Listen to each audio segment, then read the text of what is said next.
একটা নতুন সকাল, গাছের পাতায় সূর্যের ঝলকানি। এক তরুণী মেয়ে ধীরে ধীরে হাঁটছে, কালো শাড়ি পরা, মুখে হালকা হাসি। দেখে মনে হবে সাধারণ মেয়ে, কিন্তু আজকের এই মেয়েটাই পুরো জেলার ডিস্ট্রিক্ট ম্যাজিস্ট্রেট মেঘলা চৌধুরী। মেঘলা অফিসের কাছ থেকে একটু দূরে বেরিয়ে হয়েছে, চারপাশে তাকিয়ে পুরনো দিনের কথা মনে পড়ছে। হঠাৎ তার চোখ আটকে যায় এক বৃদ্ধা মহিলার দিকে।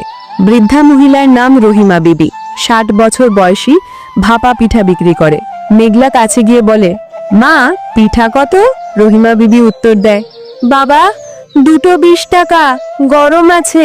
মেঘলা বলে, একটা দাও তো, ছোটবেলার কথা মনে পড়ছে। রহিমা পিঠা দেয়, মেঘলা এক কামড় খায়। ছোটবেলার স্মৃতি মনে পড়ে। ছোটবেলায় কতই না খেয়েছি রাস্তার ধারে পিঠা।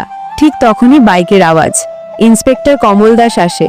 সে বলে, ওই বুড়ি, পিঠা দে। কমল দাসকে দেখে রহিমা বিবি যেন ভয়ে পেয়ে যায়, তার গলা শুকিয়ে যায়। রহিমা কাঁপা হাতে পিঠা দেয়। কমল দাস একের পর এক 4টা পিঠা খায়। খাওয়ার পরে টাকা না দিয়ে চলে যেতে চায়। রহিমা বলে, স্যার, আমার টাকাটা। কমল দাস রেগে গিয়ে বলে, এই বুড়ি, তোর এত বড় সাহস, তুই আমার কাছে টাকা চাইছিস? জানিস না আমি কে?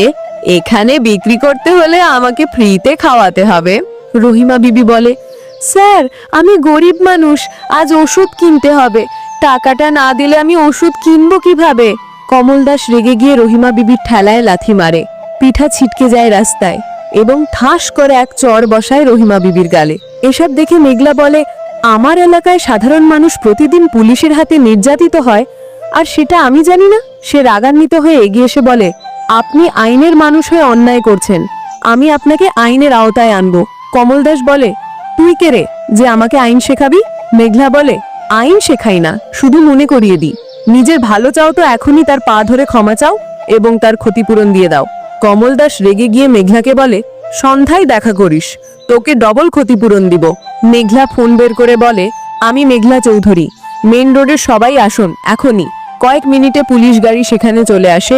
এসপি, এডিএম পৌঁছে যায় তাদের দলবল নিয়ে। সবাই মেঘলার সামনে এসে স্যালুট করছে। এই দৃশ্য দেখে কমল দাস পুরো অবাক হয়ে যায়। মেঘলা এসপির কাছে সব খুলে বলে, কমল দাস এই বৃদ্ধার থেকে পিঠা খেয়ে তাকে টাকা দেয়নি, বরং তার ঠেলা লাথি মেরে চড় মেরেছে। এই অফিসার অন্যায় করেছে, একজন গরিব মায়ের সম্মান ভেঙেছে।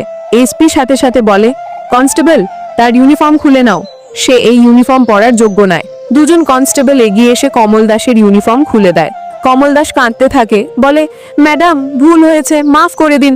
মেঘলা বলে, আইন থাকলে অন্যায় করলে ক্ষমা নয়, শাস্তি পাবেই। কমল দাসকে পুলিশ গাড়িতে তুলে নেওয়া হয়। মেঘলা ধীরে ধীরে রহিমা বিবির কাছে গিয়ে বলে, আজ আপনার পিঠা হয়তো বিক্রি হলো না, কিন্তু সম্মান আমি ফিরিয়ে দিয়েছি। রহিমা বিবি বলে, বাবা, তোমার মতো মানুষ আছে বলেই গরিবরা বেঁচে আছে। আল্লাহ তোমার জীবন সুখে ভরে তুলুক। গল্পটি যদি আপনাদের ভালো লেগে থাকে তাহলে ভিডিওতে একটি লাইক দিন এবং কমেন্ট করে জানাবেন কেমন লেগেছে।